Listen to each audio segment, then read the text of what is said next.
Good evening, Randomania. Hello, and welcome to the final match of the Free Enterprise group stage here. This is the last three entrants to get into the table matches here. My name is Nightdew. I am here along with Gundam Pilot Spaz here. How you doing tonight? Oh, I'm just excited for a good long night of races, hopefully. And our featured runners tonight here are some of our top contenders, and I'm pretty excited to see how they're going to do. Absolutely. Already getting real quick here. We do have our edge start here. So Scala Kitty rolling the seed, showing a little bit of mercy on our runners, perhaps here. I'm not sure. But then again, we've got our Forge as always. Cave Magnus and Scala roll the seed. They're going to go to Cave Magnus one way or the other. I mean, an edge start kind of gets you through most of the overworld bosses, but we can still end up with some trolley bosses if we have to go through the hook route, or maybe a nice spicy required Fey March. So there's plenty of opportunity to troll our runners tonight. Well, I mean, that Leviathan spot is up there, so, I mean, maybe the Fey March will do so.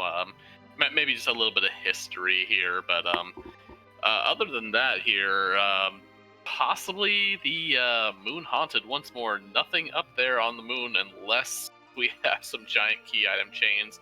My fingers are crossed, at least.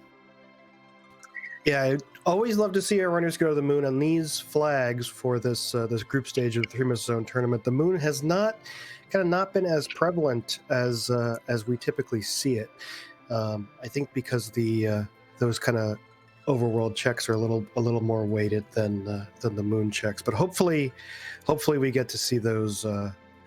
One of our required key items on the moon, maybe a harp at Crystal Sword Altar. Harp at Crystal Sword Altar behind an alt gauntlet, and maybe that harp bearing the legend sword so they can't go and forge. That'd be nice. Yeah, always like to see an objective gated by another objective. That makes these seeds a little bit spicier than average.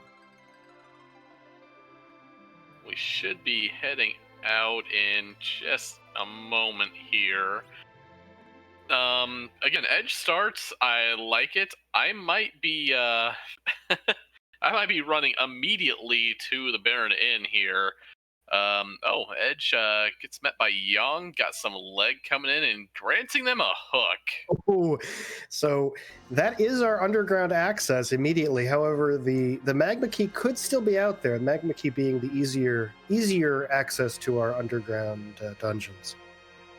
Absolutely. And I mean, it kind of depends here. We're down to, this is the final of the Magma route here. We have 13 total runners, so we have 9 others than the 4 posted here, and top 3 move on. So, I mean, if you're one of these runners, how big do you go on gambles here? Yeah, I mean, top 3 spots are better than last night's hook route, which was only the finisher goes on to the tables, but it's still a large field of tough runners. So I think we're going to see a bit more gambling than we would otherwise, and some interesting routing. And everybody running every which way. We've got a Sid guarded by Dr. Luge. We have yet another edge. And that is a Palom there. That's our Black Mage there. So plenty of offense. Another Sid in the Watery Pass. It's like 2 edges is like that sweet spot, right? Because when you get 3 edges, that's when you start having trouble finding some ninja gear for him. Yep, and it looks like most of the Watery Pass was cleaned out. Not much going on there for our runners here. Did find an exit in the waterfall. Gonna see if Jeeves takes that and decides to, going through the rest of there. But yeah, 2 edges is gonna clean up just about anything on the overworld. But I'm really interested in, we've got the offense. We don't exactly have a white mage of any sort here. Yeah, Jeepus is still pushing on through the Watery Pass. Normally, the Watery Pass is a pretty dense place for treasures, but with our sparse 60 on, a lot of these treasure chests are going to be empty, and which chests are empty are of course randomized. So you're never telling exactly what you're going to find and how dense the treasures are going to be in these flags. Yep, Stone Dingley finding everybody's favorite Thunderclaw in the Damsian Treasury there. Ooh, and finding that Rosa. So we have our preferred white mage is just available in the overworld, if you happen to go check the Damsian.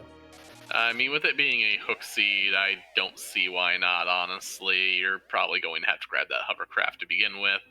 But yeah, that Rosa, totally free, 2 edges, not really going to have much. Did find a boomerang somewhere, so that edge even gets to be back road there. Yeah, so far the seed is being pretty generous here, but it's still going to come down to probably again. It's going to come down to who can route the best and who can do checks faster, and which checks bring out those required key items. Yep, Jeebus getting the good news about the Rosa, while Prof Corey is making his way over to the Baron Inn. I love this play early. You have the offense, just get it out of the way right now. Did you happen to catch the character at the Baron Inn? I believe it was another Sid. Okay, probably. It's a question whether we keep Sid, although Sid does make a good anchor, has a lot of HP, so it's good for a couple technical strategies. Yeah, and unless one of them shows their face on Mount Ordeals, the big thing is no Tellas, no Eddies, so a little bit of that early cheese not showing itself just yet. Yeah, we do like to see Tella. Tella has a lot of utility on these flags. Early exit on top of the fact that he gets a lot of those high-level black magic spells as soon as our deal is cleared. Just a good kind of all-around utility character.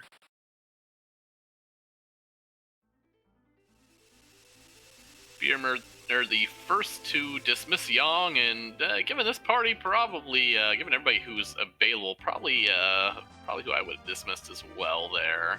Yeah, if they run into a boss that is weak to thunder, Edge can equip that Thunderclaw, and he'll be doing a lot more damage than Yang with it at these levels anyway.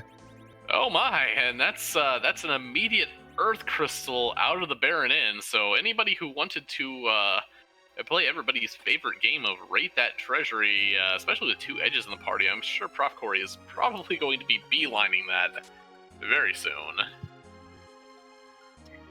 Likely hoping to find a couple of those Hanzo steals. Oh, absolutely. And make those edges kind of end game powerful right off the bat. I mean, to be fair, I'd go for some Zeus gauntlets. I'd go for a white robe for that Rosa, maybe a protect ring. Yeah, all the good stuff. So with this party, that means we're going to find all the crystal swords with no Cecil in sight, correct? At least 7. So anyway, we do find Mylon Z over an antline guarding the spoon, and no Edward. Plenty ninjas to throw it, however, so not a complete zonk there. Yeah, the spoon is one of those odd items that really has no other purpose than to be thrown by a ninja.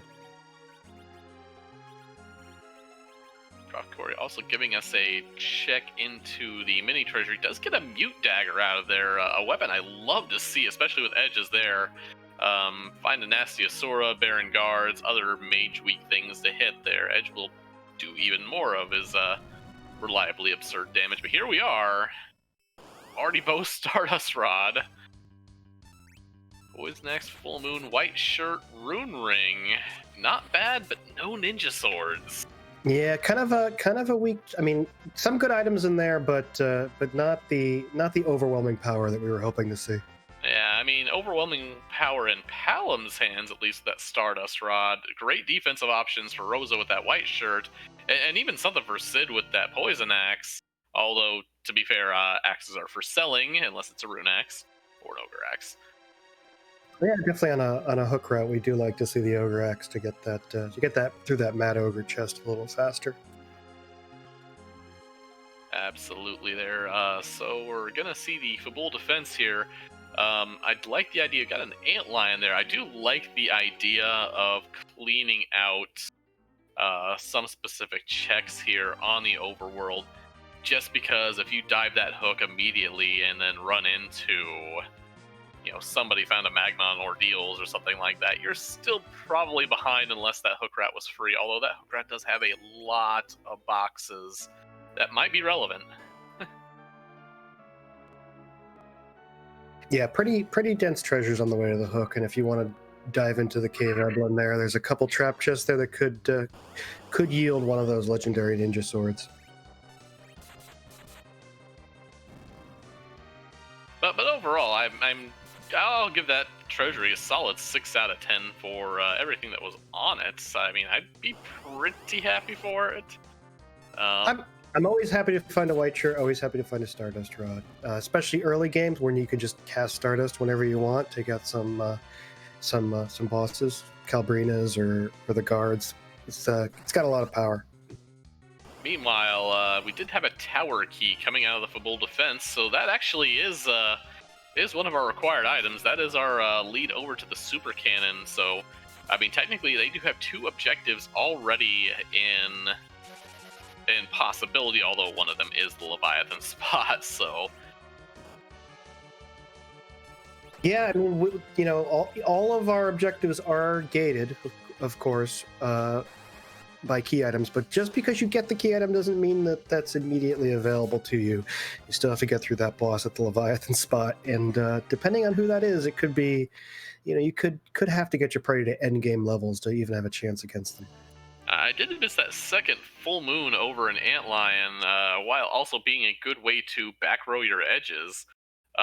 Does as much damage as a longsword, actually, and a full moon dagger, I don't hate it. No, we always talk about how the full moons and boomerang are mostly good for back rowing edge, but if you can't find any better equipment, I'm more than happy to have that on them as well. Yeah, Prof Corey actually going the extra mile here, slapping that arty bow and samurai arrows on Sid. That's Sid's kind of scary now.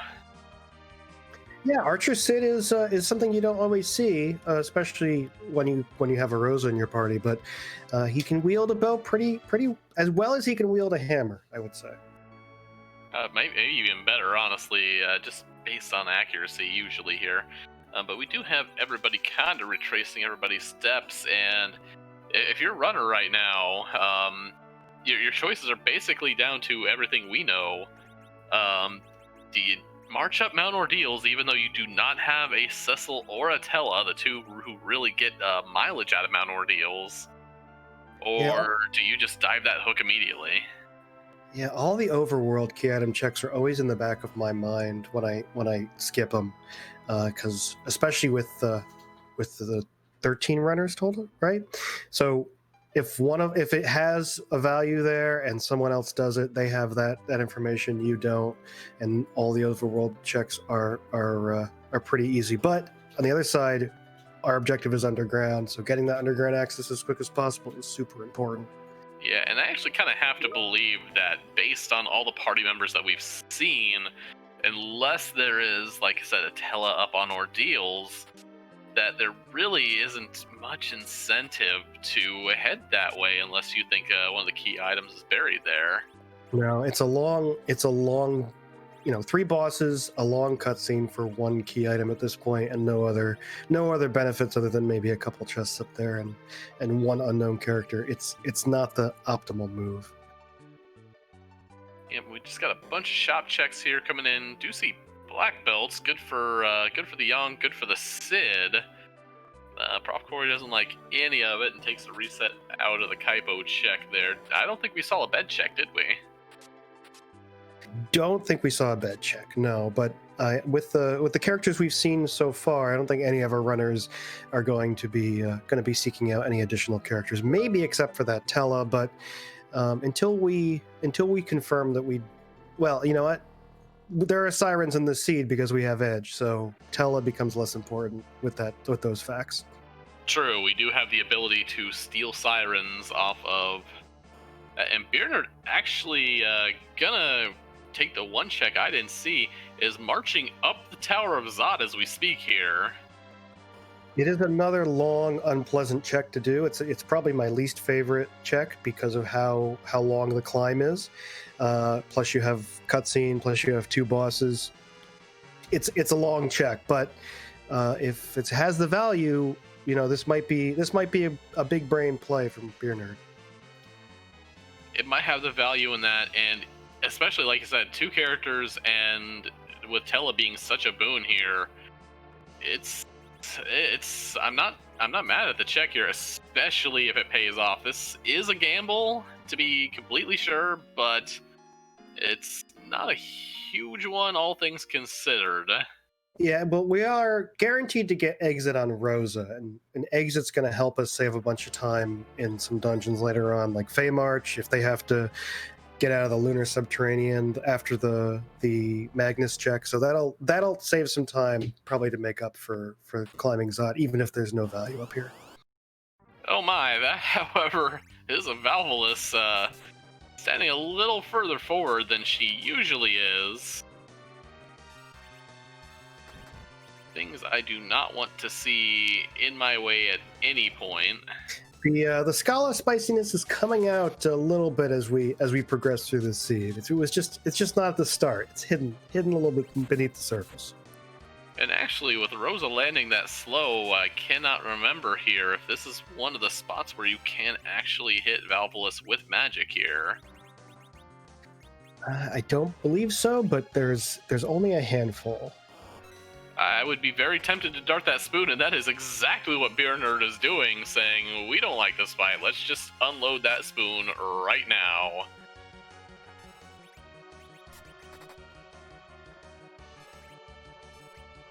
We are going to get a check with Palom queuing up that fire too there to see if this is one of the spots where you can hit Valvolus with magic. Yes, but 1 damage, so the magic defense is very high, but the magic evasion isn't there yet. With the hook route incoming, right? I mean, unless we find a magma key, it's almost guaranteed we have to die of hook. The Rubicante spot is a really tough boss. 24,000 experience.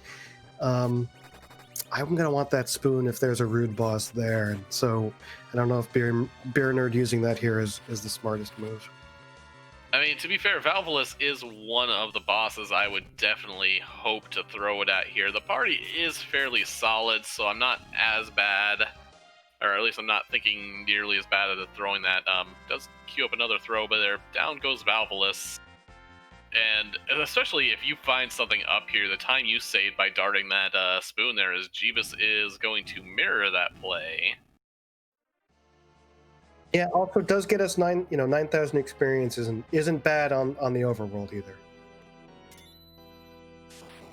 So we get the there's a Cane in the first slot. There is a Vanilla Golbez in Dwarf Castle.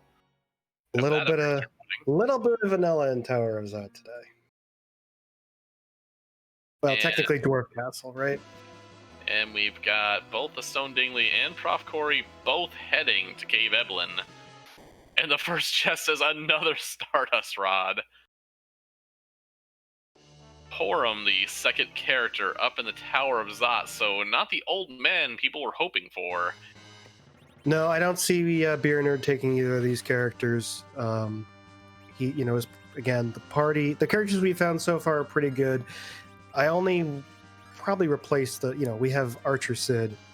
We're not going to replace him unless we already have some Cane weapons. No, I did see, oh my, Hourglass 2 and a Bacchus for sale in the Cave Eblin shop. That's a little loaded.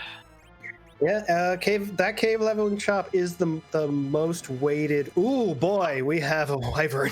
Oh my. I think Beer Nerd saved. I'm pretty sure Beer Nerd saved. I hope Beer Nerd saved. Ooh, yeah, saving after that Mage's Sister's spot is not always guaranteed. Sometimes you just want to push through if you think you have the levels. Yep. Oh no, I don't think Beer Nerd saved because I think he did that equipment swap in the Valvolus fight. Ooh, that doesn't put Beer Nerd in a good place. So anyway, we do have a Kane, and that is super free, is what we are seeing with what we picked up in the Cave Evelyn shop, because that is either the Baron Guards or the Kaipo Infight, both of which can be Hourglass. Especially if it's a Baron Guards, as we do have a confirmed Mute Dagger on the seat, so one of those edges is going to be swinging for the fences on those guys. Yeah, I mean, I'm at least buying a single Hourglass for the Mad Ogre fight, so I don't think any of the runners are gonna not, you know, sell some gear there to pick up at least one of those Hourglasses. But so that puts that Rubicante. Yeah, I mean, with this party we have here, I would definitely be mortgaging the farm for as much Bacchus as I could get my hands on, honestly. Yeah, that's if you spend all your money on the Bacchus and skip out on the Hourglasses, you might be in trouble. But that's another thing about these flags, is that you always want to have a ton of money for when you find these really helpful J items. Mm-hmm. So Beard Nerd is through again, did throw the spoon again, as Jeebus is taking it a little slower here. 87 damage from Edge in a spot that has 9,000 is kind of throwing on Rosa, which is probably the play here if you're not going to toss that spoon. And a vanilla Mad Ogre's chest.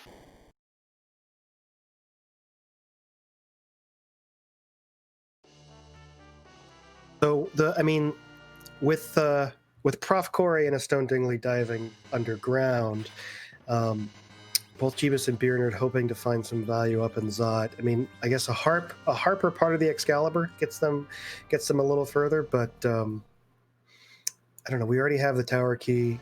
It's just it's tough. It's only one check. Yeah, a harp, part of the Excalibur, a pan, something, you know, a rabbit hole in this case isn't a bad thing. The Beer Nerd also at a disadvantage because he does not have that tower key either, so he doesn't realize that there are two objectives underground that he needs to hit. True, I do think, and Jeebus is running back to the save point, is gonna throw up a save. Gonna be very glad he did here in a second here. But yeah, Beer does get the Star Veil up in time there, and down goes Wyvern. Yeah, Jeebus's Valvalis fight was longer than Beer Nerd's just because he didn't dirt that spoon, and so not willing to take the time loss saving here. Yeah. Now the good news is, if you find a Cecil later and you find a good holy sword for him for some odd reason, Wyvern's out of the boss pool. That's true. Do you want to explain to everyone why that's a critical thought to have? Mostly to agility here. If Cecil is in the party, he does take the role of what we affectionately call the agility anchor here. Real quick, though, we are going to see a pink tail come out of the Tower's Eye there. But basically, if Cecil is in the party, you can't really manipulate your agility so that Wyvern is slower. So a leveled Cecil, unfortunately, good as he might be with a Holy Sword, unfortunately, sometimes you can't slow him down or speed your party up enough without the correct items to make sure you get at least one turn to veil up before Wyvern throws that Mega Nuke down at you. That's right. The other thing to kind of consider here as we're watching Jeebus take on this Wyvern fight is that I don't think either of our runners hoping to find a Magma key here, because they would know that the Magma key.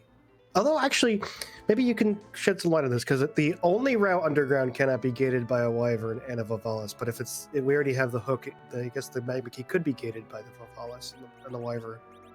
Yeah, if you already have we already have an opening hook here.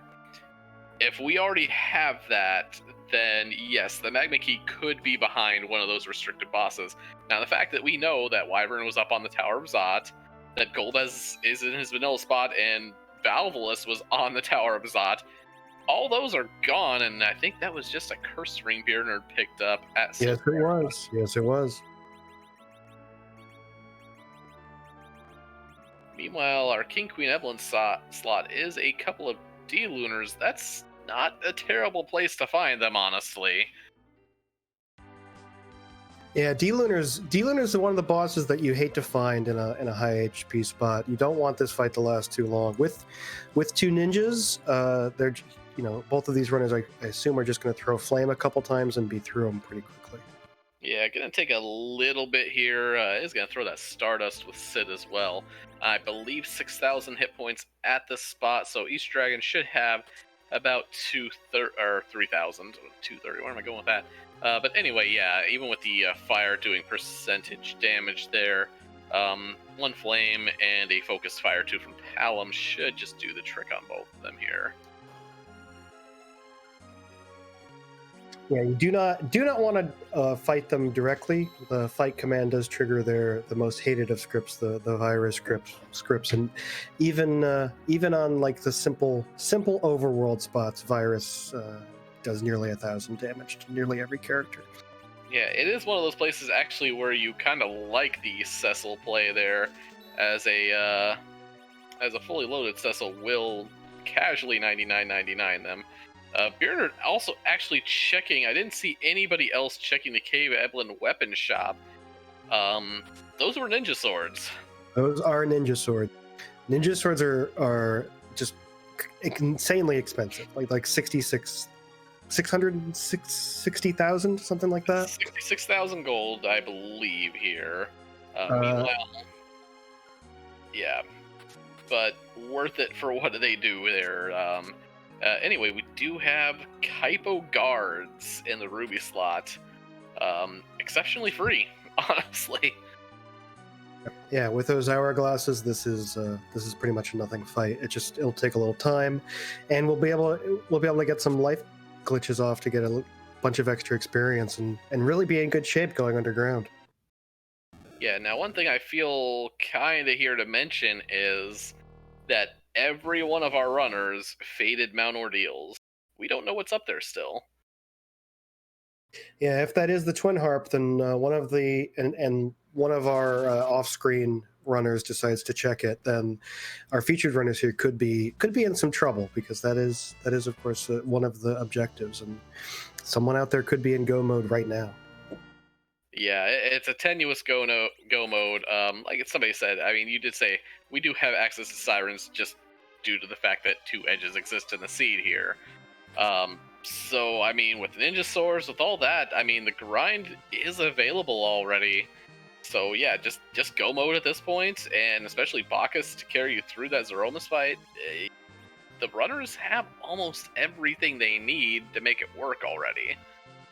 Yeah, one of the tricky things about free enterprise is it's the old rules that you don't know what you don't know, but you kind of want to work on the information you do have. So, running towards your objectives is definitely a good play, because you have to do those eventually.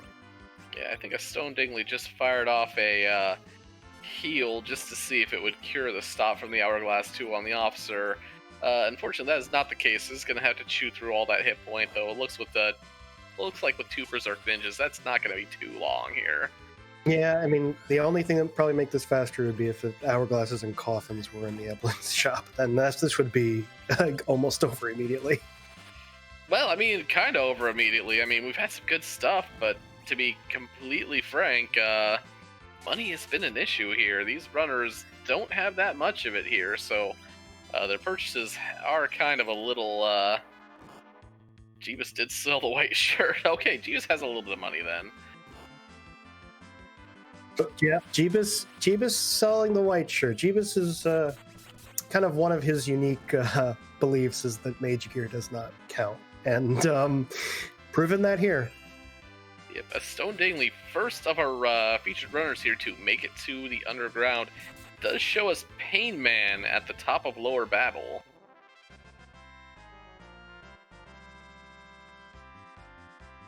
And actually, if I'm Stone Dingley here, I know Pain Man's up here. I've got a couple ninjas. I don't think Dark Knight Cecil is too awfully bad in that spot. I'm feeling really, especially with that tower key being in the hands of our runners, I like it. Kind of just parking that Falcon right here, doing an about face, and that's exactly what Stone Dingley is doing here. Is just going to run right into Lower Tower. It can even steal those sirens on the way in or out. Yeah, it's kind of securing a good chunk of the rest of the seed with this play. There's a lot of benefit here. You know, you're gonna get your grind. With 2 edges, it's not even worth checking the shops because you can get the sirens will cost you time versus costing money. Yeah, unless you have it all. I mean, the only other thing I would really be looking for, silk webs. Always good to have at least one of those before jumping into this Romus fight. But honestly, yeah, like I said, they have almost everything they need. The only thing you would want is if you were one of those runners who did not check that Cave Eblin weapon shop and know that ninja shirts or ninja swords, I apologize, are there. And we got some Mega Sisters in the cannon room. We also do have a fully armed and operational Quake Kid.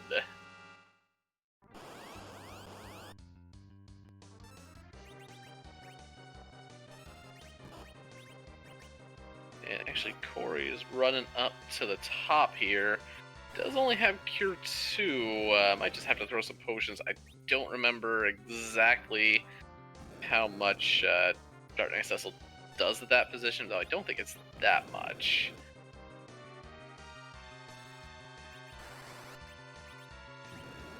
No, this is probably not a bad spot for the Dark Knight. Yeah, and actually, Jeebus has tripped the virus counter on those, but isn't really running into anything too hard there. Is taking those dealers down pretty quickly, honestly. Yeah, 300 some. Sid will just straight out survive all of those.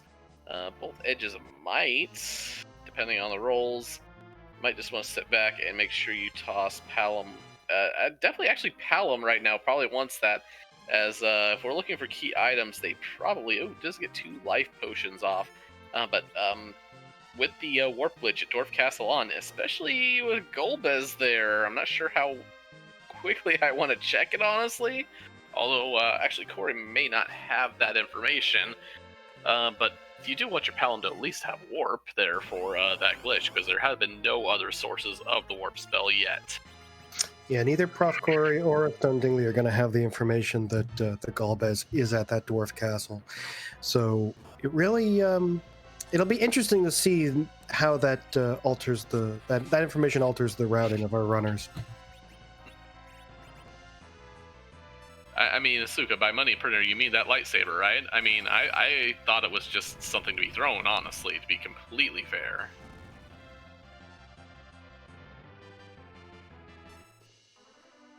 So we see Jeebus already planning for his Aramis fight, keeping that Porum down as his anchor, and it looks like he's happy with the rest of his party.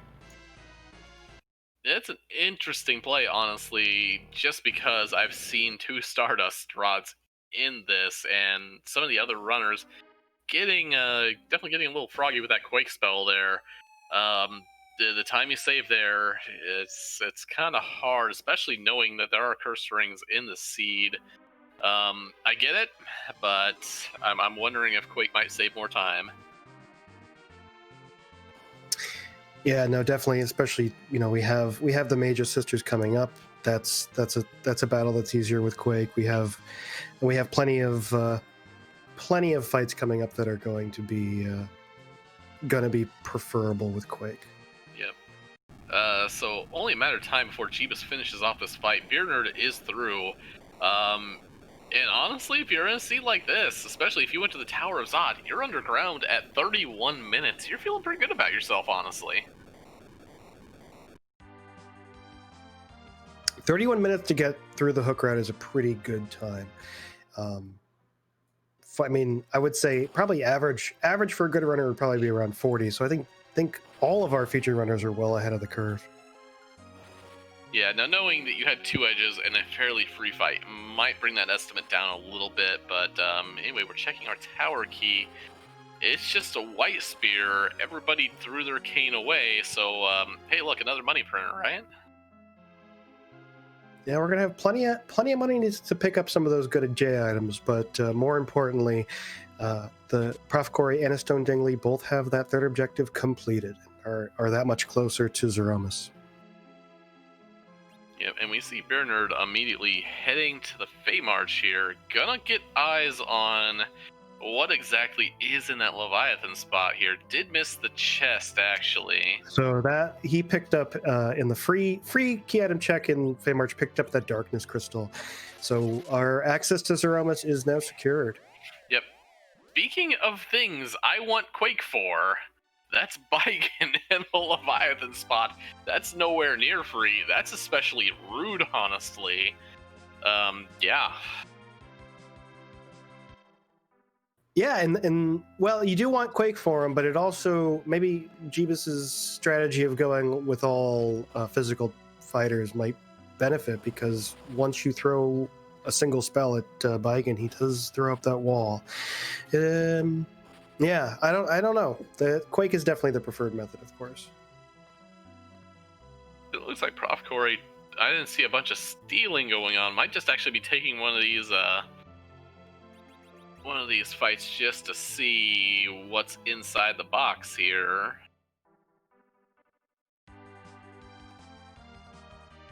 Yeah, we still want to hunt down some legendary swords for these edges if we can find them, but I wouldn't spend too much time on that. Edge is pretty good, even with just grabbing some of those mid-game weapons for him. Yeah, no legendary sword, just a legendary potion, unfortunately. That's an elixir, always good to have, but not exactly what you're looking for in one of those boxes there.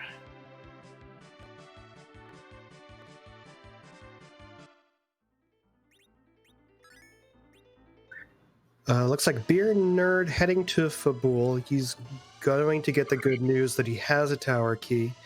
And he must have. I didn't see him run into Sylph Cave, but he must be checking Sheila 1 here as well. I did see Bernard run to Sylph Cave, so this is definitely a Fabul and Sheila 1.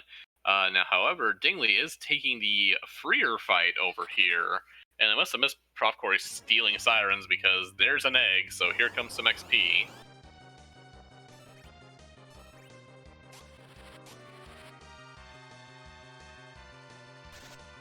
But again, getting back to that, that's a free fight over there in the Fey March there between Bahamut there. As long as you can keep that wall up, you're gonna be fine here. So it is kind of almost a free key item.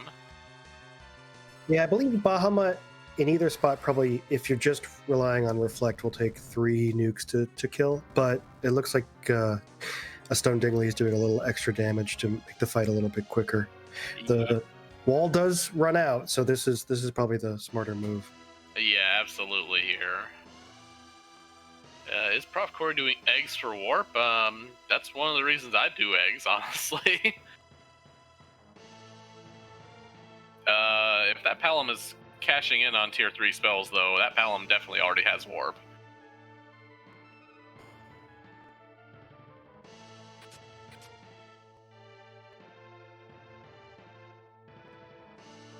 It looks like Jeebus is stealing his own sirens and probably will be prepared to do his siren grind before or after he checks the Fey March bosses. Meanwhile, we've got a Rat Tail on Sheila 1 and a Sand Ruby for finishing off that Bahamut fight.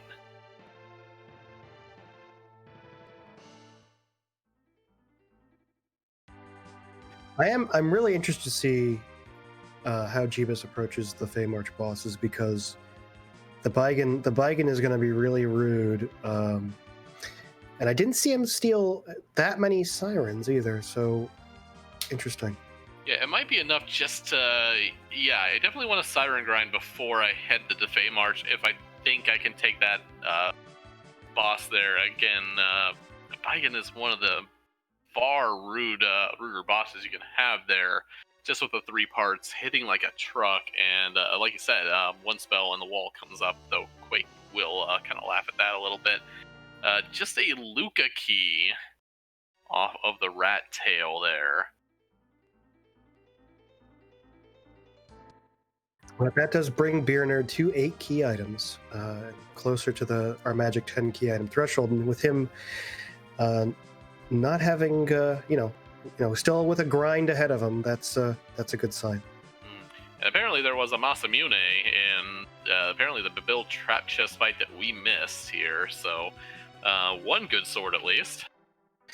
Yeah, Prof. Corey running into the first boss at the Dwarf Castle, which is Octomom, and it's a boss that it's another boss that you would want a black mage for, because it's easy to do a bunch of damage with the thunder spell. But hopefully everyone still has those thunder claws from early in the seed. Speaking of coffins, however, we did find those in the Dwarf Castle shop.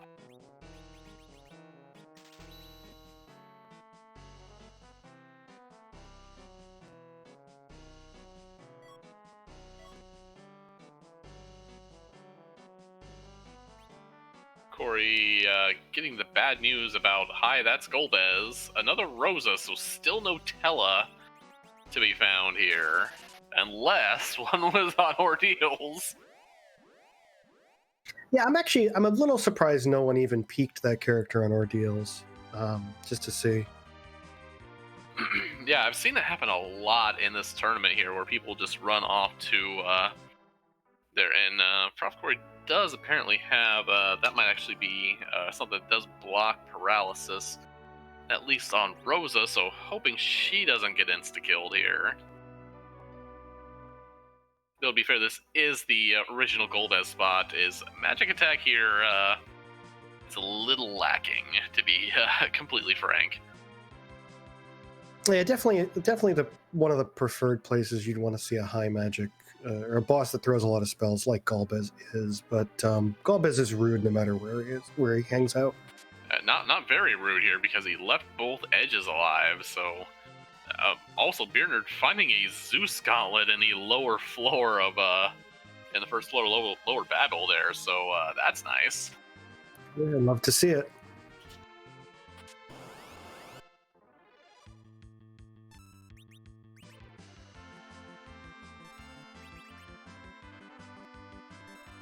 And looks like Beer Nerd is going to get his own stack of sirens as he's climbing Babel to do his third objective as well. Yep. So I mean, we do have, like I said, I think everybody's definitely got that Baigan, that Leviathan spot in mind here. It's going to be definitely interesting to see just how much they're going to need for that spot there. In terms of grind. Now, mind you, none of them open up like every chest there, so if they need more sirens, they can get more sirens. Yeah, and not all of our item shops, gated item shops, have been checked as well. So it's also possible that sirens could be just available to buy somewhere. Yeah, I think only the Hummingway shop was, because I didn't think I saw it in the Famart shop either. I don't think anyone has actually entered Tamara either, unless I missed it. I did see the Tamara shop check. It did have hodgepodge of stuff, but nothing really great, honestly. All right, maybe stealing sirens is our only method of getting them at this point, which is pretty rare. I think it's a 87% to have sirens in a gated shop on these flags. Something like that there. Now, Jeebus is going to Dwarf Castle here. Unfortunately for him right now, isn't gonna have a source of warp, because I don't think even with catch-up XP, Palom will get there at this point.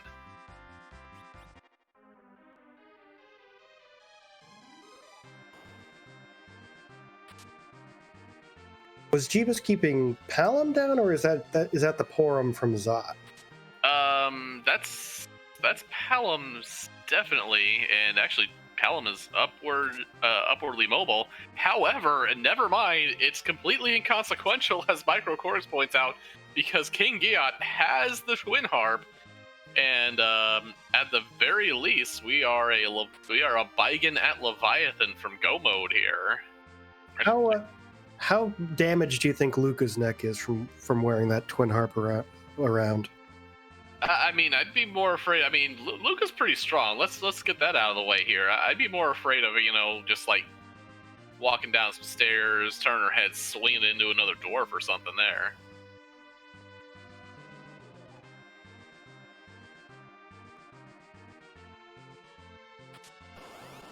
So anyway, Dwarf Castle is the play. We have sirens available.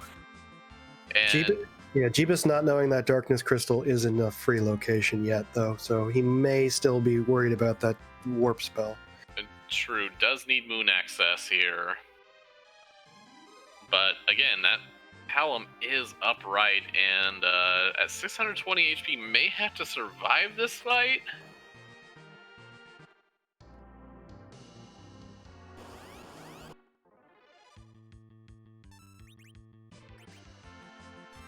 Prof. Corey does not have a Darkness Crystal lit, so Prof. Corey probably has not been to Fey March.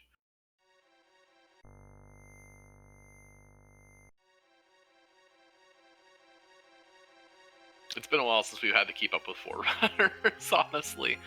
But anyway, I mean, Jeebus about to get that go mode as well. Gonna be, like I said, completely bailed out, because at the point where you think that, you know, it's gonna be in the back of your head that, hey, where's that Darkness Crystal? But I feel like Jeebus is gonna check those freebies, gonna get that Darkness Crystal. And then with everybody, it's just a mad dash to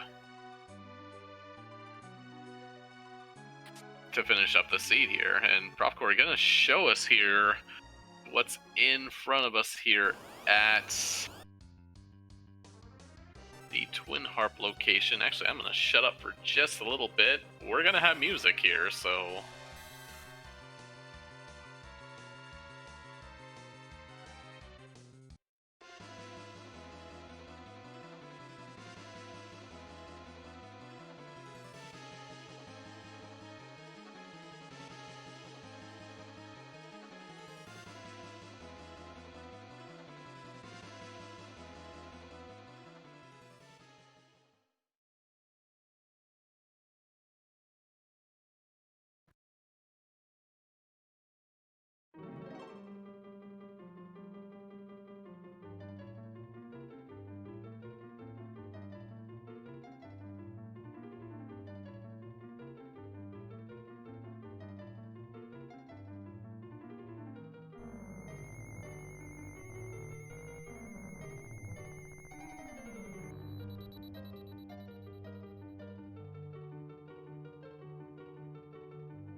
Well, we're going to get a little bit extra music here as we are going to go through our Final Fantasy I battle theme, because why not put an alt gauntlet in front of one of those objectives? It's a fitting theme for our 5 battles that we're gonna have to grind through. Well, I mean, yeah, it sounds like we're in for a battle. No, we're in for 5 battles, unfortunately. Or fortunately, in this case.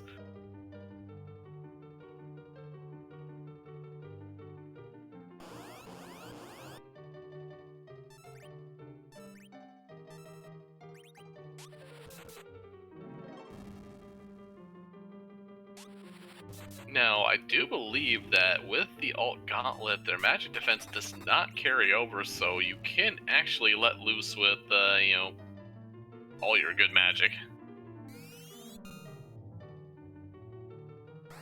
No, these vamp girls and the cave bats are especially rude as in an alt gauntlet, because that vampire spell takes a long time to get off. Oh yeah, anybody who played through the original probably remembers hitting like the back attacks with like 6 cave bats and getting vampired like 18 times before you could do anything.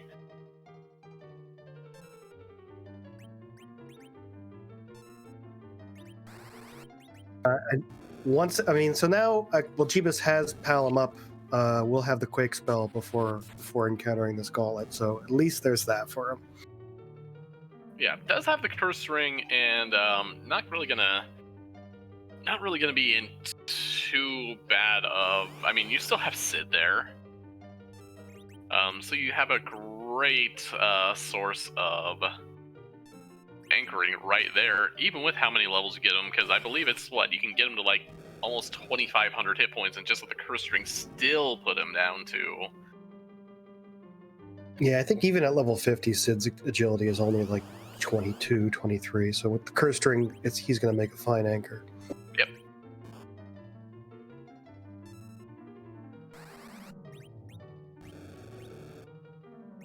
More importantly, however, none of our runners here are going to have the boon of 10 key items here. And I believe you said Jeebus, no, not Jeebus, but Prof. Corey was one of the closer, or was it Dingley who had 8, I believe. Yeah, Baronerd currently has 8, but even he has, he's going to have to do a couple more checks before he can climb the 10. And there's no double checks left. It's all single checks available now, unless you want to go do that ribbon room, which is too large of a time loss to pull off now. Yep, that magma key being there is probably a small sigh of relief for our runners who did not go to ordeals and at least get the knowledge of, oh hey, at least it wasn't on ordeals.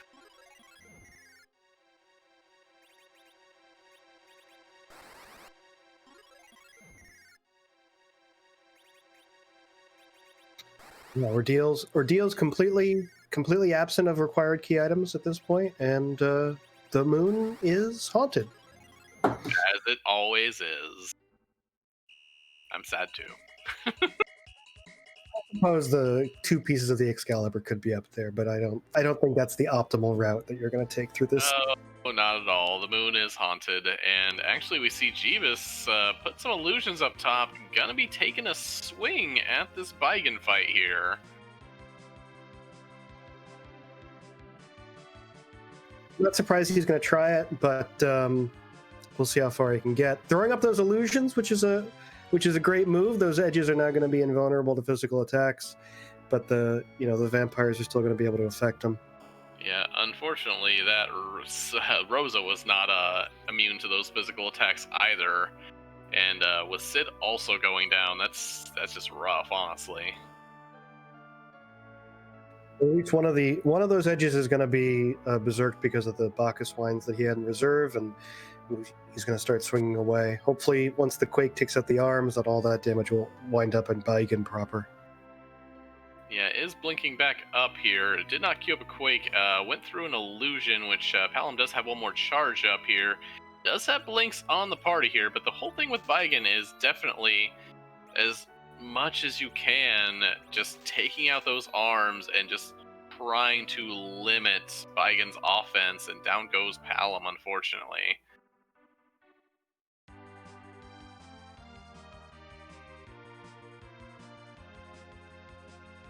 Looks like Beer Nerd is probably going to be following Jeebus into this fight. Although I don't think Beer Nerd has checked these bosses, but he is not at the same levels that Jeebus is, so might have a tougher time than even Jeebus. Honestly, looks to be at a higher level than Jeebus is, actually. Doesn't seem like Jeebus did that much of a grind here. Is trying to get Blink back up on that Palom. You definitely just want that Palom to be just throwing Quakes at every opportunity. He does get the Blink up. Hope he doesn't get vampired. I'm trying to compare the... Yeah, it looks like Beer Nerd's edges are at a higher level because his HP is much higher, so maybe Beer Nerd having the advantage here then. Yep, does finally get that Quake off with Palom getting a Blink on back to Rosa here. Does seem to be stabilizing in this fight a little bit here.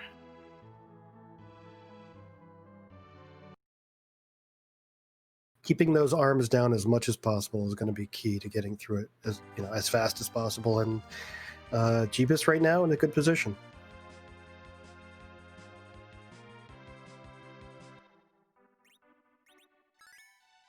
Yeah, I actually think both of them should probably have it here, barring Board AI rearing its head here.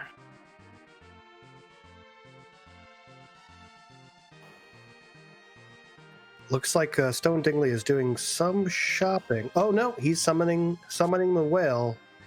But I don't know if his goal was something else and just happened to happen to run into it here. I mean, you're going to be summoning the whale regardless here, so that's not a real surprise here. I mean, Stone Dingley does have the harp, knows that Go mode is in his grasp. I don't see him running to the moon unless he thinks he needs something out of the Hummingway shop.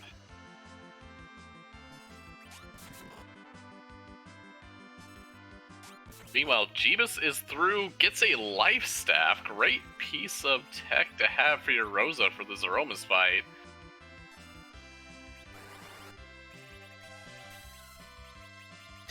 Jeebus is one alt gauntlet away from a Zeromus fight right now.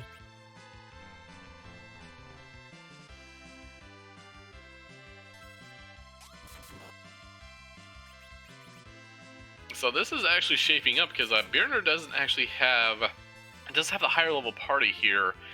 Doesn't actually have Dwarf Castle for that Twin Harp done, but is probably gonna be running through that tower here very soon. It just kind of comes down to how soon each of our runners does end up hitting that go mode here, because it's a foot race from this point on, and none of our runners are really out of it.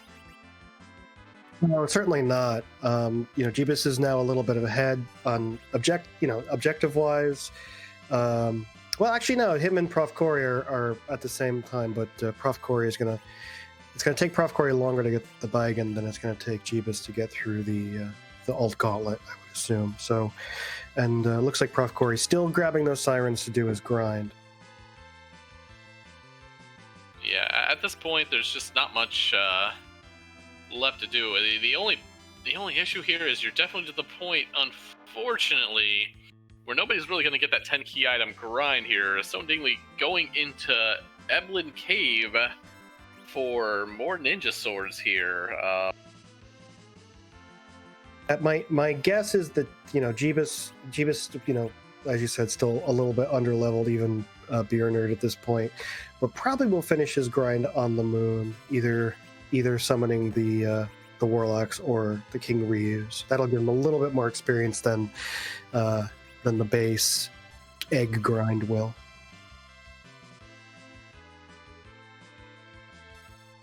Yeah, unfortunately, even Jeebus, I believe I'm counting 1, 2, 3, 4, 5, 6, 7. Even with the Magma key getting in here, and the crystal he's going to get will only be on 9 key items.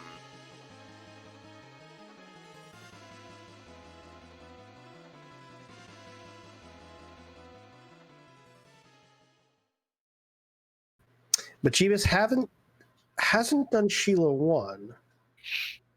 And Sheila 1 was a Luca key, true. Well, Sheila 1 wasn't the Rat Tail 2. Oh yeah, the Rat Tail, yeah. So I think if Jeebus decides to do that check quick, he can be the first of our featured runners to 10 key items, and then his grind will be a lot easier. Yeah, it's a real hard thing, especially when that crystal poofs into your inventory, because hey, you've got all your objectives. It's like, I'm at 9 key items. Do I look for a freebie? It's really hard. But the time you save on the Siren grind with 10 key items is definitely possibly worth it. Yeah, you have to do quick math, because you're either gonna waste that time that you're saving looking for those 10 key items versus just doing your grind under it, and it's kind of a balance depending on what checks you have left.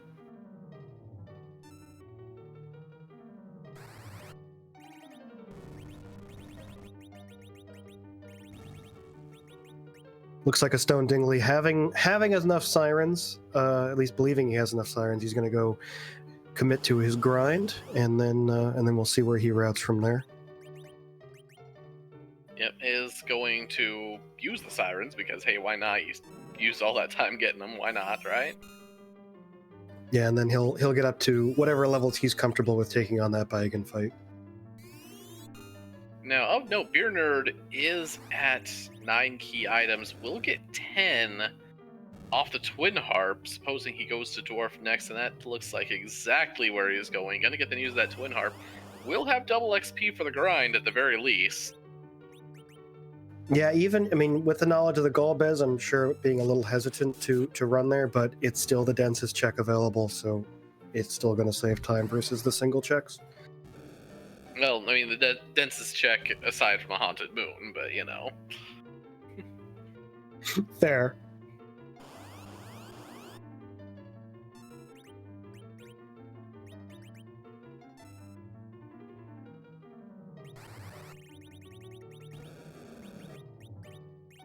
But anyway, everybody just kind of retracing each other's steps here, and how many fights is Jeebus through there? He should be nearly through at this point.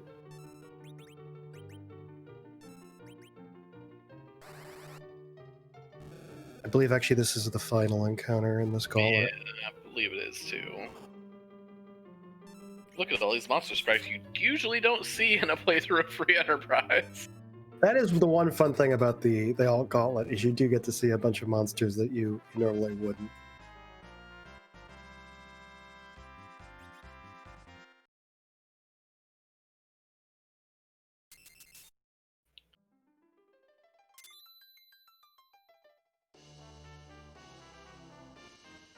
And Jeebus becomes the first of our featured runners to get that crystal.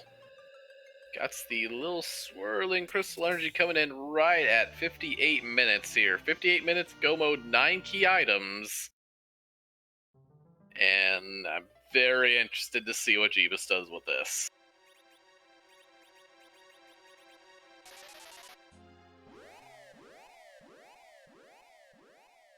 Yeah, does he spend the time to try to find that 10th key item, or does he just go up to the moon and finish his grind?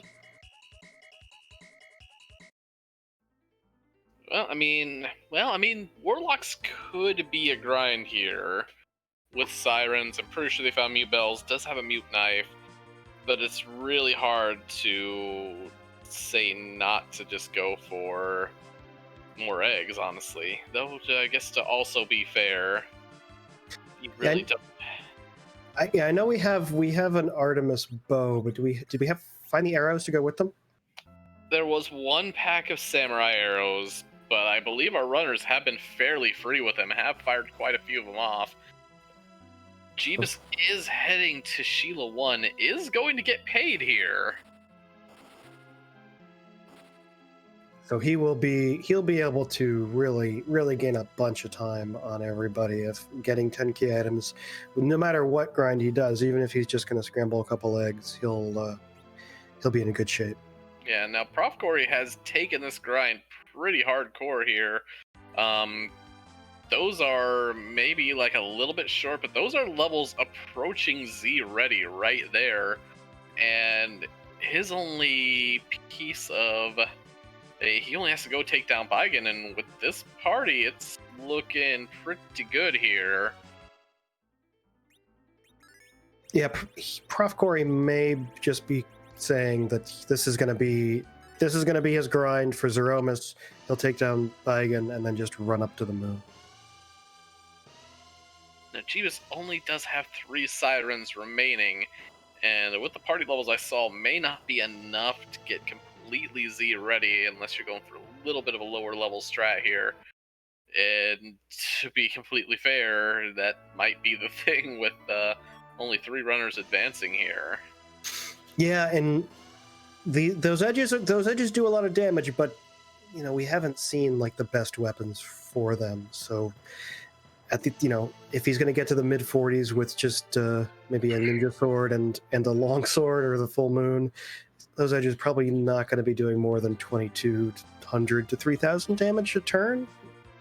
Yeah, no, to be fair, that might be just enough given that Sid is likely to be your anchor. I know at least a couple of our runners have found the curse string. Jeebus is going to summon the whale here.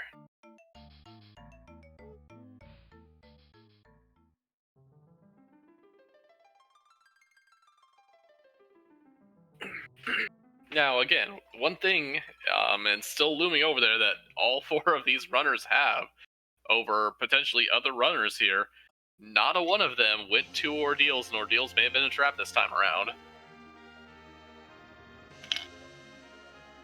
Yeah, but I think at this time crunch, getting, with where the locations were, like the Darkness Crystal in Feymarch, the required boss in Feymarch, I don't know if Tella saves anybody a lot of time over Sirens. And unless you thought you could, I mean, you couldn't even D-machine until getting to the underground anyway, so... I think where a D-machine grind saves you time is when you can slingshot someone and when you have to go to the moon.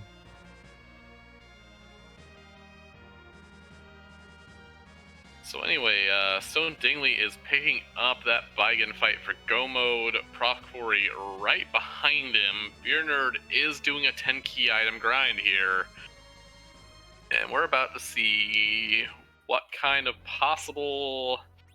I mean, you could still technically get another anchor here on the Lunar Throne.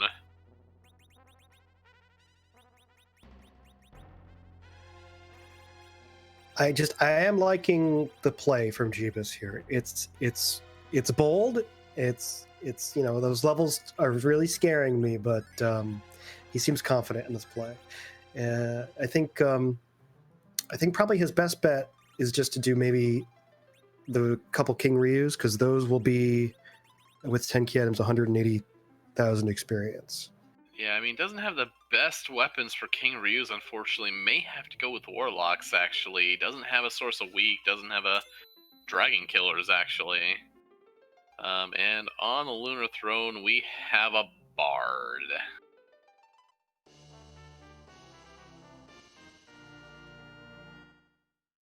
He's a decent anchor, but... I think Sid might be a better anchor at this point in time. Is pitching Palom here, so... Again, may not just be thinking of anchoring that Sid, may just be deciding to, hey, we want Sid armed and battle ready, we're just going to throw this Bard face down on the floor and call it a day. If he's really preparing to do Threemus in low to mid 40s, then having that extra damage from an additional Zerker is going to go a long way. Very true. I don't know if that Eddie's going to be armed and battle ready, because I don't know, did Jeebus throw that spoon yet? Nope, it's in his inventory. I see it right there. Interesting the way that this has actually turned out, where Prof Corey and a Stone Dingley actually both got underground first. Both of them are behind in this Baigen fight. It's weird how that routing played out. Yep, and actually, Sid is staying down on the ground. Wow, Spoonward engaged possibly here. Well, that will get you some extra Zerker damage, but not what I expected, and I love it. I absolutely love it. Jeebus is so super interesting to watch because of plays like this.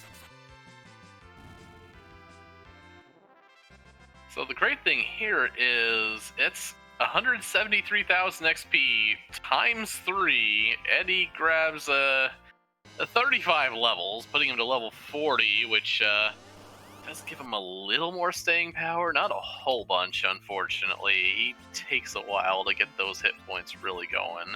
Yeah, there's no level that Eddie is really at Big Bang surviving mode. Well, no free enterprise level, at least. Sure, I guess you can get him up to, like, what, 72? Yeah, something like that. Is going to coffins now, and had 6 of them, so, I mean, between mage killing weapons and otherwise...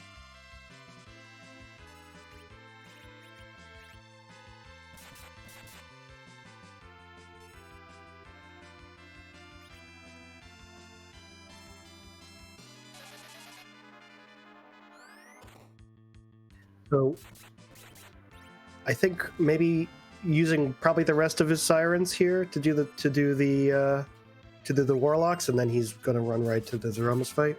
Yeah, I'm pretty sure that's the plan here. Now, of note, Stone Dingley is also in go mode, has summoned the whale, might have the grind done already here, is gonna stop by the Hummingway shop. Did get an Ether 2 off of that fight. Not terrible, honestly.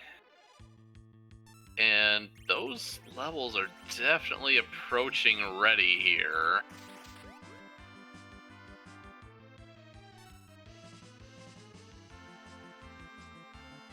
Of course, the big fear for everybody, all 13 runners right now, but especially Jeebus and Stone Dingley, is they know that they're in go mode and that they're on the moon, but they could very easily picture themselves behind right now.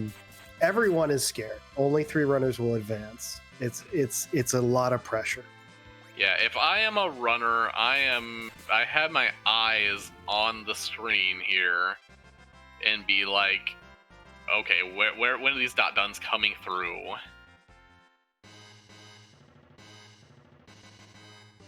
Yeah, thankfully, because you don't have to be first, at least getting, if you see someone finish first, you're in the Zeromus fight, you at least feel pretty good because that's a kind of a way to time yourself. But you still would prefer to be first, get the race over with, and just be done.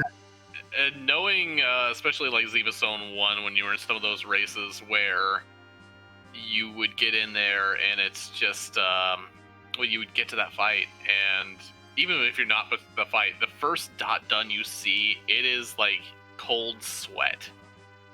It is like, oh no, somebody's done. Everybody could be done in a moment.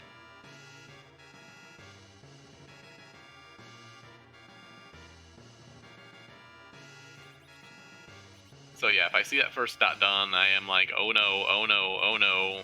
Hammer, put the pedal to the metal here, because you have no idea, and you have to assume, honestly, that every other runner is on that Z fight. Jeep is doing some last-minute menuing here, but we are going to see Jeebus and a Stone Dingley enter the Zeromus fight at nearly the same moment.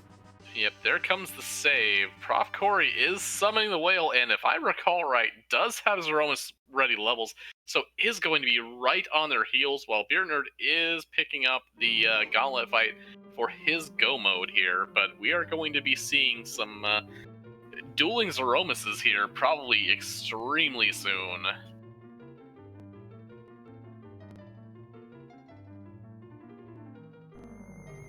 Of course, while we wait for Zeromus to show up, we just want to throw out some thank yous to our background team. We have Krim on doing the restream, and our trackers Asuka and Microcorg. So thank you to them. They're doing everything to bring the information to you and to make this stream happen. Yeah. Now Dingley is picking up, I believe that's the ribbon room fight here. Doesn't seem to be happy with his grind yet.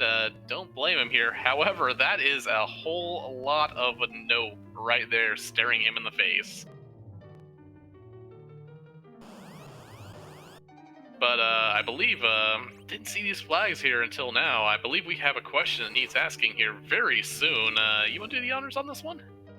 I would love to. That's right. There's a question we like to ask at the end of every free enterprise seed. And here at the final race in the group stage, we ask once again, whose butt will we be kicking tonight?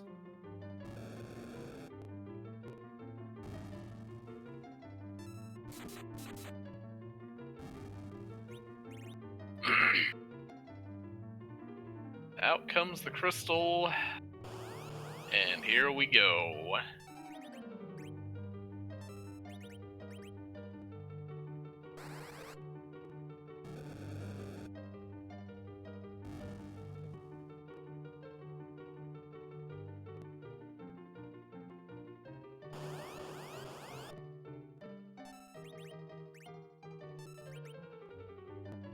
So, somebody get high spirits. He's apparently infiltrated the Z Sprite room again. We have a Slimus, which is actually a lot of fun to say, from the Dragon Quest games. Yep, immediately gets Eddie into hide mode while everybody else is starting the DPS here. We have, here in the commentary booth, have not been informed that there are any finishers yet. So, as far as we know, Jeebus could be the first runner in the Zeromus fight. Yeah, did take the counter nuke on the anchor, so good news here. The fight is beginning exactly as Jeebus wants it here too. Probably gonna pop the Eddy back out right here immediately after Big Bang to get some of that spoon damage in here. Now, Stone Dingley taking this Ogo Pogo fight, I don't quite understand what's happening. Is this at the Ribbon Room? Is this just an extra grind strategy? Yeah, this is the Ribbon Room. This is definitely a grind fight here. Does have edges zerked up. Is doing decent damage here at least, but again, when you're seeing, you know, everybody on the restream here in go mode, you're hoping this is it. Yeah, I mean, it's not an odd choice to use the Ribbon Room as a source of grind. It's 100,000 experience. Yep. But if I saw Ogo there, I would definitely be afraid. But hey, he's gotten through it. He's gotten that 100,000 experience, and we'll see if he's just going to run to the Threemus fight after this. Gets yet another Artie bow to go along with a Behemoth summon for Iridia not appearing in this seed. Yeah, I don't know if he was looking for a 10th key item to even get even more levels, or if he's going to be happy. He's only in the low 40s, so maybe still a little worried. Yep, and is walking back up, definitely not happy with those levels. Once more grind. High five with Prof Corey, who is hitting the gas here, heading for that Z fight. Yeah, Prof Corey having egg grinded to Threemus levels before taking on that Baigan fight, is in the high 40s, and I don't think he's going to be pausing here very long. Yeah, is taking double dragon fight. With those levels and with, again, a Quake and Berserk Edge, shouldn't be too awfully horrible. You'd rather have weak, honestly, but this isn't terrible. But going back to Jeebus's fight here, is putting up a wall on Rosa here. Don't know what the damage is here. Not sure really what you have to reflect unless you're just trying to keep her safe from a reflected nuke, I guess. And just by these damage numbers that his characters are throwing out, you're seeing the really smart play of bringing that Edward into this fight. His ninjas are doing low 3,000 damage. That Edward is almost doing 4,000 damage. Really is making up for some of these. Yep. Now both Edward and Sid was already down. Edward does go down to that Big Bang because that's what happens. And here, oh no, No, this is a bad place for Jeebus to be. Oh no, Rosa's got wall on her. She's not even going to get that Cure 4.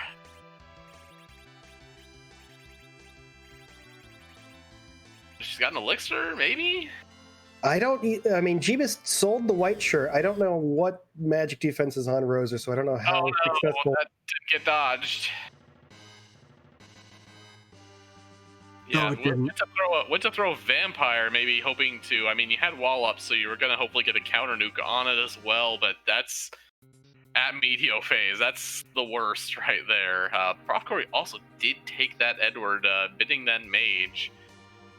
Is ready to go here with a... it would have been a great Vampire use. It was probably the best play going forward.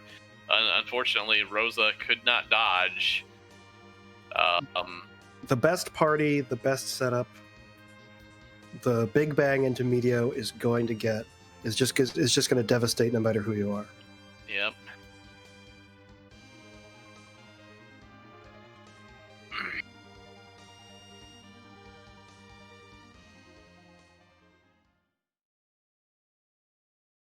So now Prof Corey and Jeebus entering the Threemus fight again at the same time. Yeah. This is Jeebus's round 2, Prof Corey's round 1, but we're gonna, this is a race right now. Yeah, Prof Corey does have the advantage of a whole lot more levels. Those edges, right at about 2,300 and 2,000, or yeah, both 2,300. The Rosa 2,000ish. Actually, she's a little lower than. Well, actually, they're right about the same. I'm just looking at that Sid's HP here, thinking, okay, that's a whole bunch more than I thought. Meanwhile, Prof Corey does have a edge teaching Edward how to really use that spoon as he darts it in for a free 10k. Yeah, Prof Corey also opted to take the Edward, but in a completely different way. He's using Edward as his anchor. Does have 2 boxes. I think that top one's already berserking here. Is using that front row one just to throw all the darts he can here, it looks like.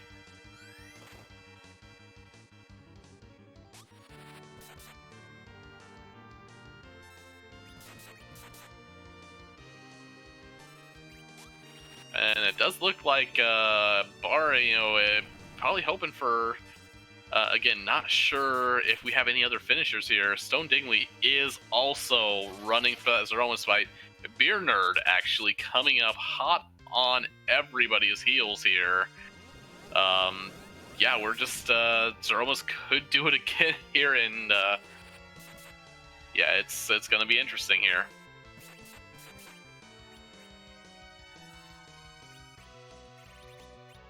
Beer Nerd is stopping for a grind here. Has been a little bit behind. Really hoping doesn't take too much. Those levels look pretty easy already. May want nuke on that Palom.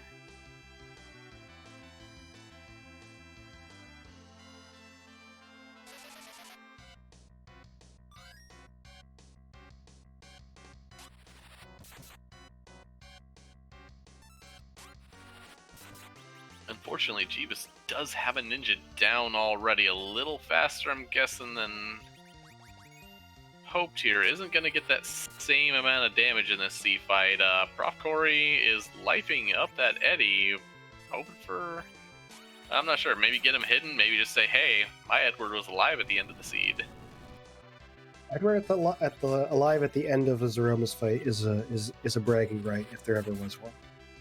An unhidden Edward, at least. True, yes.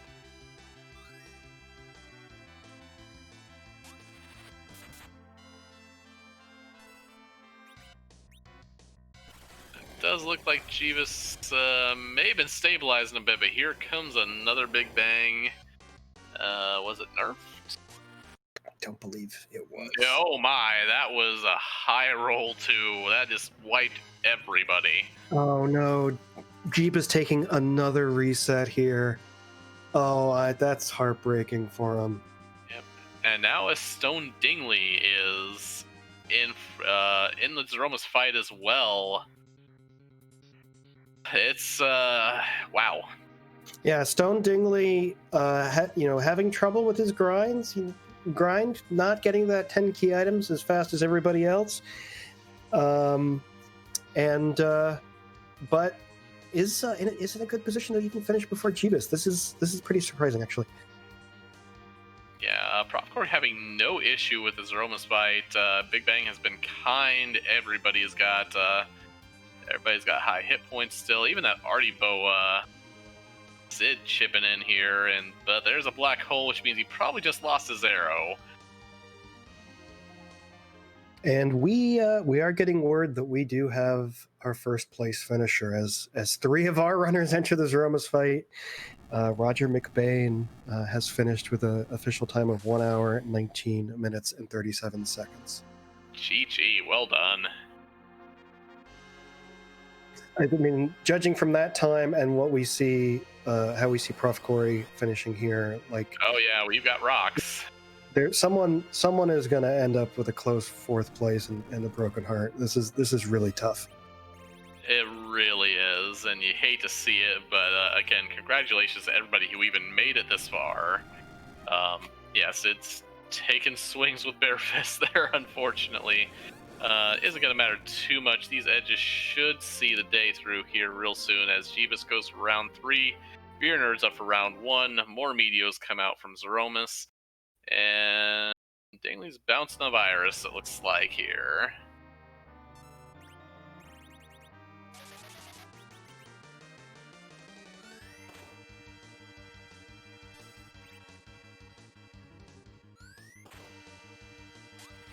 Prof. Corey is the furthest in this fight. It's probably going to be wrapping up soon. His party's in good shape.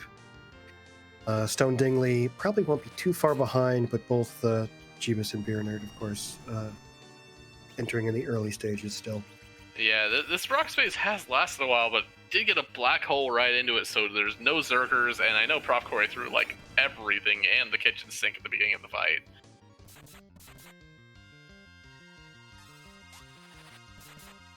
That kitchen sink, of course, containing a single spoon, right?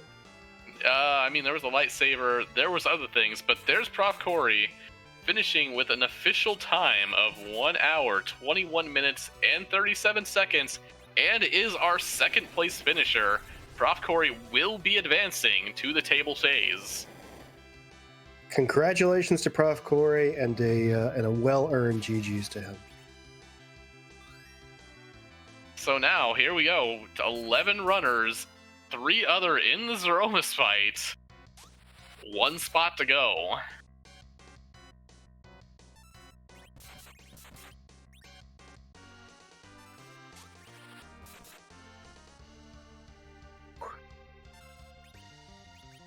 And I believe after we have 3 confirmed finishers, is that when we're going to be pulling in for interviews, I believe?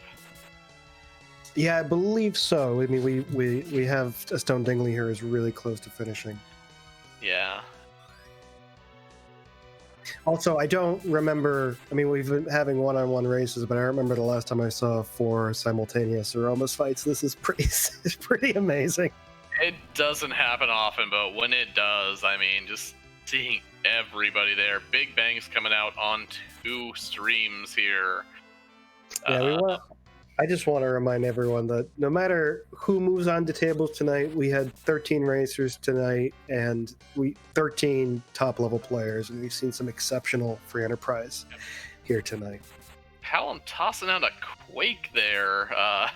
Interesting. Sid takes the counter nuke, who's probably who you want to see it. Really hope that's a Cure 4 in Rose's hands right there, because Stone Dingley, okay, there's the Cure 4 out of Meteo danger if that was about to happen there. We've seen it happen once already. And so, there's a black hole, so still some fight left here.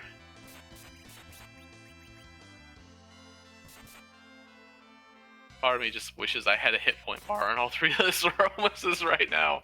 Yeah. I have no idea to call. I think Stone Dingley is ahead, but I'm not sure. Definitely first into this fight. Yeah, but first into the fight doesn't always mean you're going to be the first to finish. Those, however, are rocks there. That's Meteo phase. Sid drops, but I don't think it matters anymore here.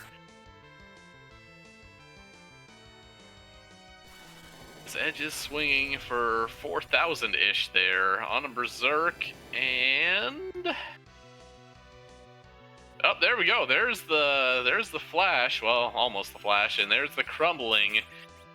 And we can tell you that with an official time of 1 hour, 24 minutes, and 23 seconds, a Stone Dingley has finished in 3rd place and will also be advancing to the table round.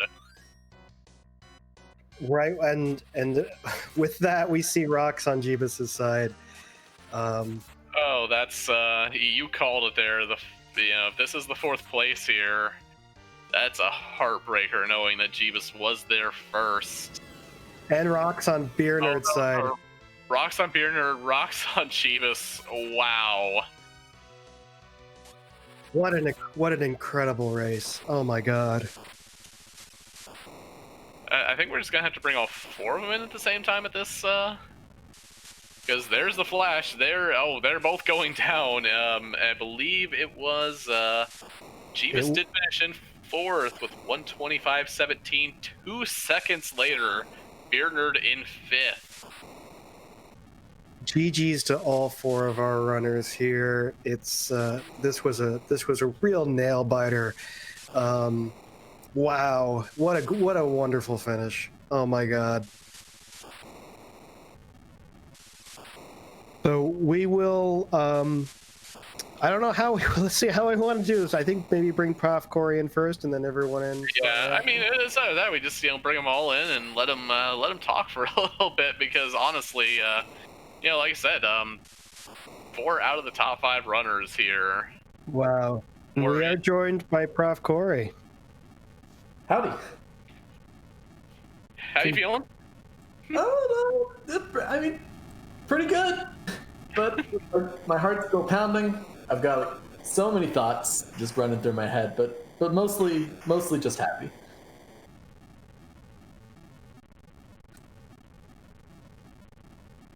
Yeah, very good. GG's. Congratulations on your advancement to tables. Congratulations on at least finishing first of the 4 featured runners here. How did you think of the seed and and how'd you think of that finish? So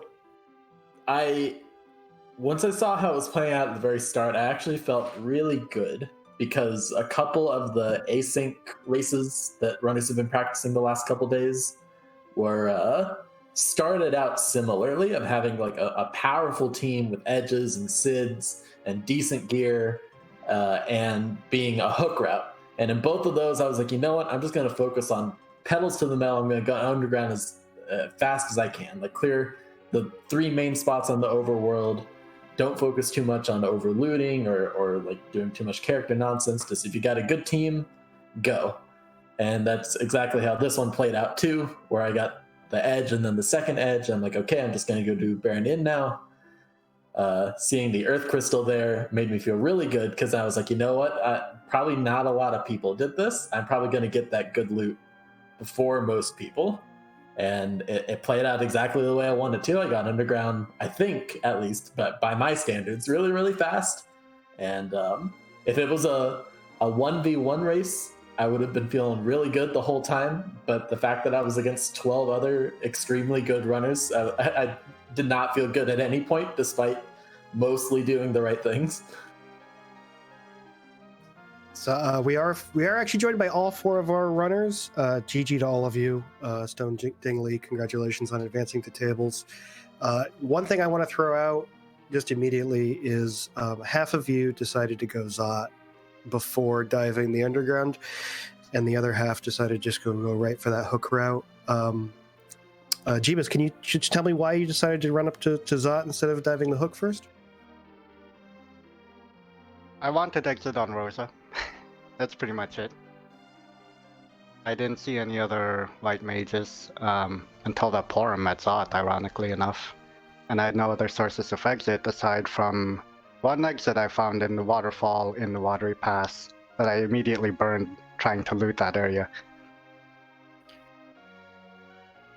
Yeah, I think that's what I was speculating when you went up there, just you wanting that exit on Rosa, hoping that would save you time later on in the seed. Yeah, and kind of among that route, and I'm kind of throwing this out to all 4 runners here.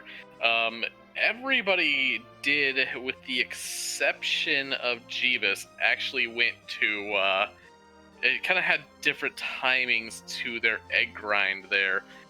Especially with some of you knowing Baigen was there, some of you not knowing Baigen was there. What was, and you guys can kind of answer in turn here, what was kind of the whole thought between your grind and when you took it?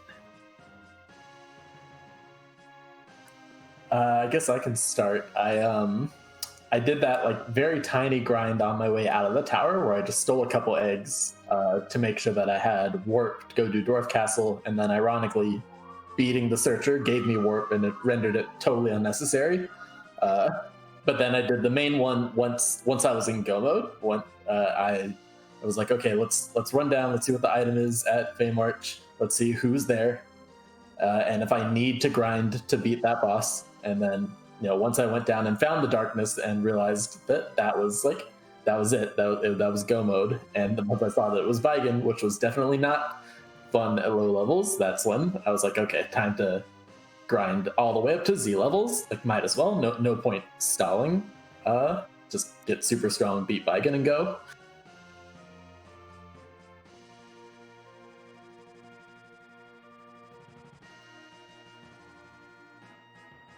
All right, anybody else on that one? Yeah, so for me, I got warp on Palom after fighting, was it Bahamut in the Queen spot? Otherwise, I was going to go steal some Sirens just to get him up there. But since I didn't, I only came back and did some after I knew I had to go down and fight Baigen. But I figured I had 8 key items, plus that would give me the crystal. I thought, what are the odds that I don't get a 10th key item? And of course I never did, but that's why I did only like half of an egg grind and then did the rest on dragons. Although I kind of wish I'd stuck with the eggs because those dragons they took some time. Yeah. Yeah, Dingley, you went to that to the ribbon room. Were you hoping for experience or the 10th key item there? Because that Ogopogo Yes. is not the boss I wanted to find. I just thought, what are the odds that there's no key items here? It's just, I could go back and check other boss altars. They're all going to take a while, but like my edge was putting out, 4,000 damage a turn. I figured, you know what, just go through it. Then you'll have enough sirens and hourglasses. You can get Palom up to nuke really quickly. Of course, I ended up going into the Z fight without nuke. So, but it still had enough experience between the Ogopogo fight and the dragons to go a one full strength big bang there at the end that really was scary. So mine was just better safe than sorry. I was really trying to get my HP up there. And, Jeebus, do you want to talk about your grind strategy? Sure, I took one egg actually to get Palom near nuke, or not nuke, sorry, warp. And coming out of the hook route, I was using him as my anchor, so he got the slingshot bonus on that. I only needed the one egg to get him to drain, and I figured after that the experience from the two bosses in Dwarf Castle would get me up to warp, which it did, so that was good. After that, after doing a little shopping and going down to see Baigen, I had considered doing another grind, but I also bought illusions, and I think it was Tamra. And with those illusions, I knew that I could get through that fight, especially since Palom at that point had a Stardust Rod and Quake. So I figured I could take down the arms with just Quake, and then have the two edges berserked to deal with the body. After that, I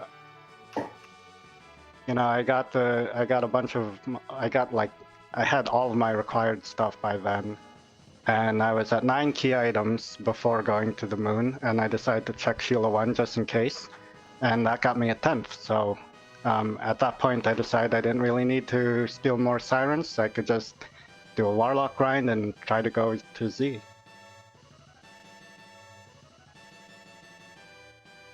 And finally, Birner, do you want to just make comments about your grind strategy through here?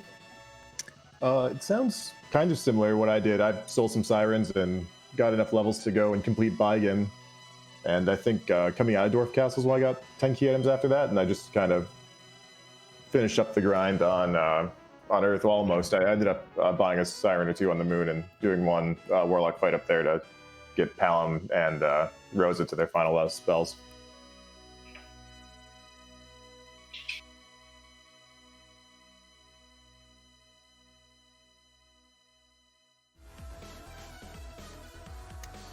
No, yeah. So it's very unique, and it's interesting that all of you had grinds that were kind of like staged and separated by a little bit of time. It was very interesting to watch. So I do want to ask about the Z fight really quick. I think the most interesting decision was on your end, Jeebus. You decided to take the Edward, and it looked like it was paying off for you in damage, but probably not in HP. Why did you decide to do that? I wanted to get the damage. I thought if I could play it correctly, then I wouldn't need to worry about most of the second phase, because at worst I would get a big bang into Medio, which I did, but that ended up wiping me, so I did not play that correctly. It ended up being a fairly unfortunate choice. I don't think, even if I had kept Palom, I'm not entirely sure that he would have gotten to nuke. But even so, I would have been able to pull off a Z fight that I'm a little bit more practiced with. So I kind of regret that decision. But playing with Spoonward is fun, so I decided to do it at the time. Yeah, I was wondering a little bit if you kind of expect him to have like a little bit more HP. I know you had him hidden there, and you're right, it is really hard to turn down a Spoonward. But yeah, it's that big bang into Media was heartbreaking. Yeah, honestly, it put me on tilt for the second fight, and I think that's what really drove the nail. I might have been able to place third, I think, but Well, maybe next time, huh? Yeah, I mean, regardless, I mean, like I said, I mean, all four of you ran 2 through 5 onto this, ran 2 through 5, and especially, it's just like, yeah, you guys all put forth an amazing race. Thank you. Hey, thank you. It was fun. Thank you. So, Prof. Corey and the Stone Dingley, you two are moving on to the table stage. Have you practiced table flags? Like, what is your feeling going into this next round of this tournament? I have not. I went with the same strategy that Zilch has always said, where I just only played group flags. I didn't even really do community races or anything. Just gonna stick to this one thing. And now that I'm through, probably never play group flags again, and try to hard grind on the table flags and try to get ready. It's gonna be tough. It's very different, but I'm looking forward to it.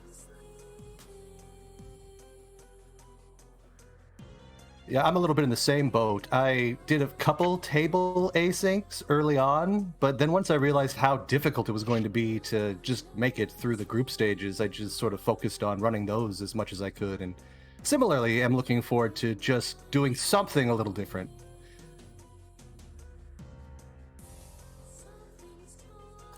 And I should clarify. I made it sound like I really hate the group flags. I don't at all. Oh, same. I'm actually really happy with the flags that were selected for this tournament. It turned out to be really interesting and lead to a lot. I completely understand where you're coming from. I mean, after seven weeks of playing official and practice matches of the same flags, you're ready for something different. This sounds so familiar.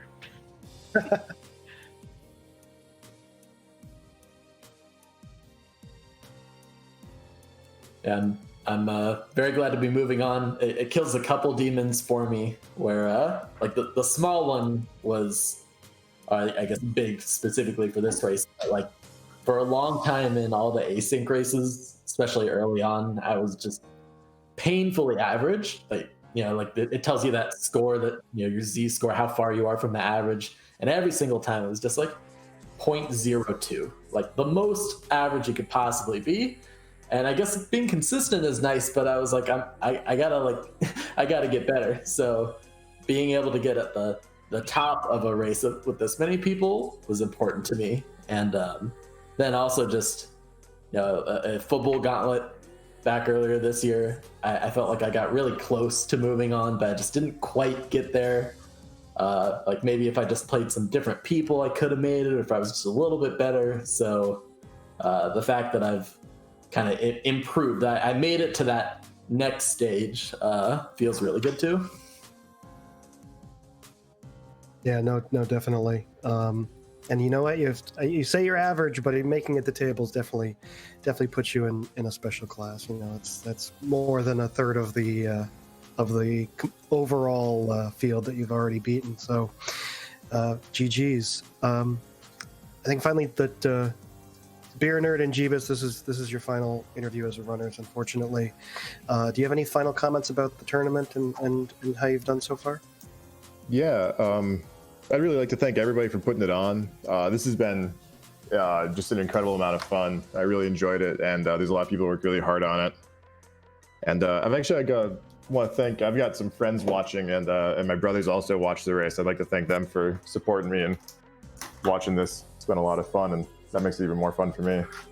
But again, thank everybody for doing this. And thanks for all my opponents. Everybody's been really great. Yeah, I had a lot of fun during this tournament. I think the flags that were chosen were really quite, really turned a new meta, which was a lot of fun to participate in after doing Football Gauntlet. And yeah, I enjoyed myself a lot. I've definitely played too many group stage flags, as everyone else has stated. So I think I'm just gonna take a step back from Free Enterprise. Maybe I'll just do some Seed of the Weeks for a little while. but I'm definitely going to be following the rest of the tournament. And GG's and congratulations to Prof. Corey and the Stone Dingley for moving forward. Yes, the rest of us can heal and get away from tournament flags. The rest of you are all stuck with table flags for however long now. But again, best of luck to everybody. And I mean, it's just kind of testament. We're seeing all kinds of old and new names in these table flags. It's definitely going to be interesting. And you know, after a small break, we're gonna see it all kind of hit home again.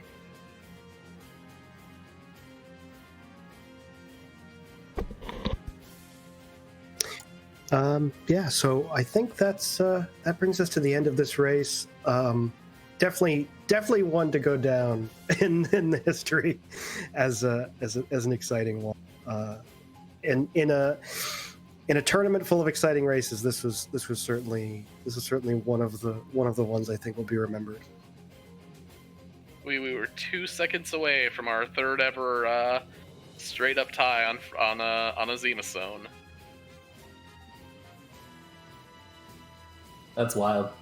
Yeah, that is crazy. So, thank you, Night Dew, for being my co-commentator. Thank you once more to Krim and for restreaming, Asuka and Microkorg for tracking. And I think we're heading over to. Let's see. It's Dame She. Am I saying that right, Night Dew? That sounds right. I am not entirely Well, Dame She, they are doing some tables practice, so you'll all get a little bit preview of the flags to come in the next round of the tournament.